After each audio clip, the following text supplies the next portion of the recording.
Often when I try to describe the whole German car idea to people in the United States, it's easiest to say the engineer who works on these cars knows when he goes to work in the morning that the car he is working on will undoubtedly be driven absolutely as fast as it will go for the entire duration of a tank of gas. Something that Americans just simply can't imagine. As Americans, we have difficulty imagining cars that would even survive that kind of treatment. And yet, that's just a basic given with a Porsche.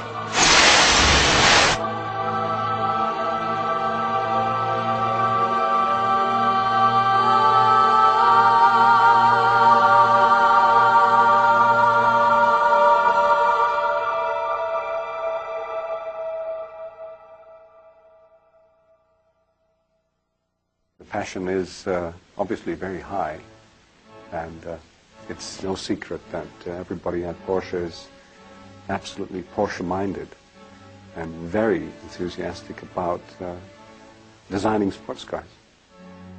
He tells me he works since 26 years for Porsche. As one of the old specialists, he knows all and he sees all. He's looking for the rough areas here and he'll have a better feeling with the white one in the hand. It's not a huge place. It's not thousands and thousands of workers. It's a very nice, compact company where an awful lot of people know each other. And it's very nice to think about cars that you and I can buy coming out of that atmosphere. You know, we think about craftsmanship dying these days and everything going to automation, and that's kind of a sad state, you know, for us, you know, because in racing we really appreciate the fact and the amount of work it takes and the hands-on kind of thing. And it was so different going to watch the factory, the guys building the cars at Porsche in their nice long coats, and you know these guys are doctors, and you know they can go back home and when they talk to their friends say, yes, I work for Porsche. I felt after the first time of being at Weissach, if I'm really good in my life when I die, that's where I'm going to end up.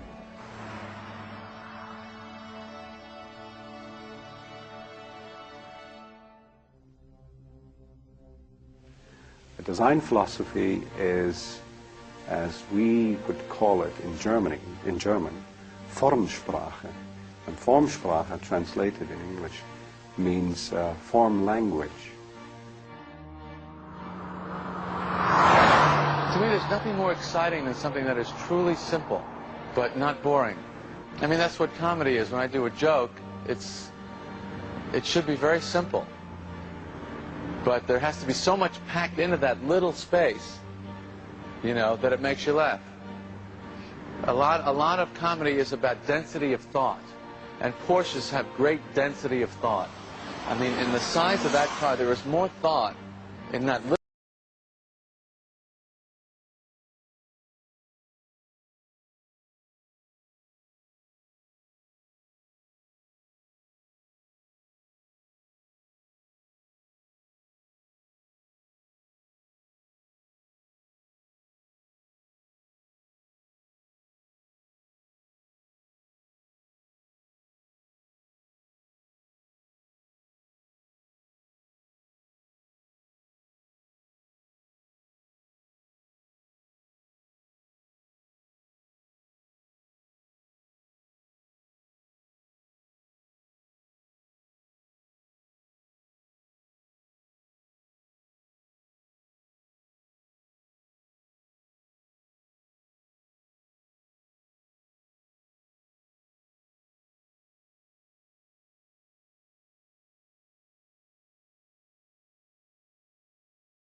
I'm going 120 miles an hour, take both hands off the wheel, relax, full throttle, not worried about now we're at 130. I wouldn't recommend this for anybody at home, but there's so much confidence Porsche builds in the car that it really gives you the feedback that you want. When I come off the corner, I'm full throttle sliding right now at 100 miles an hour. We need to go over here at kind of maximum height. On this shoot that we were just on, the driver was a great professional driver that we worked with a lot, and I asked him to, we just wanted the attitude of the car to just be slightly sliding, not a big oversteer, not a big deal, but we wanted that aggressive sliding shot from overhead. The first run, nothing happened. The second run, nothing happened. Every time building up the speed. And finally I said, well, you know, if we get into more of a rally style here and flick it into the corner and drive hard on the accelerator, you'll start to slide it. Here's a professional driver. I'm asking him to slide the car, and it's almost impossible to slide it. With the four-wheel drive, the width of the wheels and tires, the suspension setup, all of that is just making an incredible handling car, and you really have to work at it to push it beyond that limit.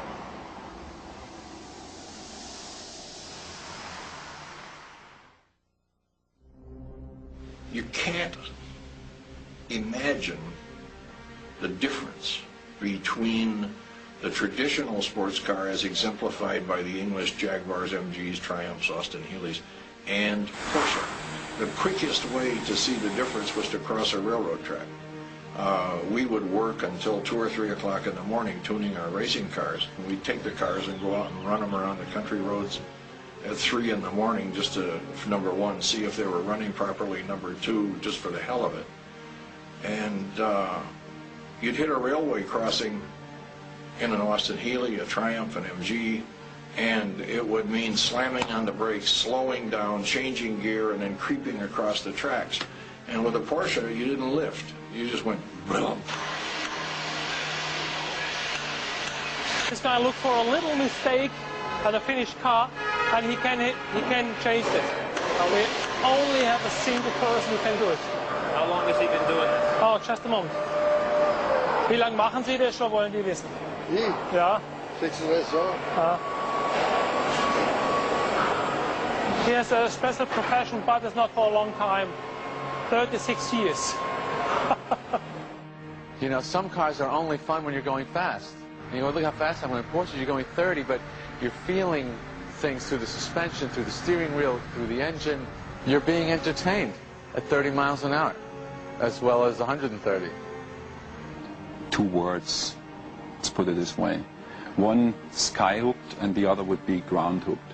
Now, if you develop a car with a philosophy that is sky-hooked, you always try to insulate the driver and the passenger from everything that's happening around you. We follow a different philosophy. We believe we should develop our cars in a way that I would describe as being ground-hooked. And ground-hooked actually would mean you're always in a position to perfectly understand and communicate with your car. Now we will drive over the bumps to test the suspension and the stiffness of the body of the car. If you're completely insulated from what happens around you, you get no feeling.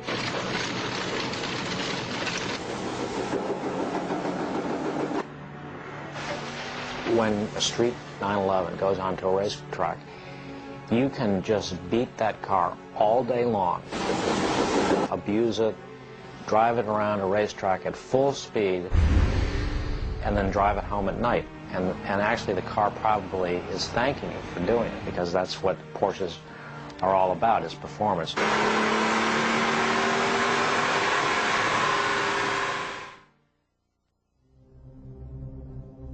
At a place like the Daytona 24-hour, you see perfectly ordinary 911s, fleets of them out there just going like the hammers of hell, and going hour after hour after hour. And in the morning, when all kinds of exotic stuff has dropped out, there'll be 9 guys from Germany and another group of guys from the United States who are still sailing around the racetrack in their 911.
I had a friend at one of the races that was driving one of these special built cars in one lap of America, and he said, yeah, I thought I had a really good chance I could win this thing. I had this lightweight car, and then I looked and read somewhere and found out you're going to be in this 911 twin turbo all-wheel drive car, and he goes, well, second doesn't sound too bad anymore. I've had other automobile manufacturers offer me cars and money to race, and the biggest problem with that is I'd have to race against Porsches. Here we produced about 107 cars a day. 13 of these are Targas. The original Targa design was introduced in the middle of the 60s, and it was a very new way of open-air driving. When the Targa ceased to be produced in 1994, the Porsche engineers had all these very loyal Targa fans to appease, and they decided, okay, we're going to build a whole new design based on the new 911.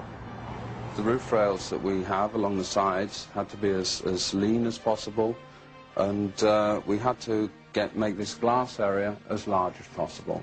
You have the problem that you're dealing with a car that's able to travel at least 170 miles an hour top speed, and at 170 there's one hell of a pull, aerodynamic pull, on the side glass. Now we're asking them to engineer a roof glass which was about 4 times the surface area, that's still going to stay in place at 170 miles an hour. The idea of having the whole roof glass is terrific, and to have that work successfully is a nifty bit of craftsmanship. It has this fantastic glass roof which you can open at high speeds, and you can drive around on a miserable day and look at the sky and say, well, it's gray, but at least I see something. It's like a jet fighter, you know, it's like a bubble-top car. In the full open position, it's as quiet, if not quieter, than a sunroof coupe. And you can have a lot of fun watching the top slide back and forth and pushing all the little buttons and levers.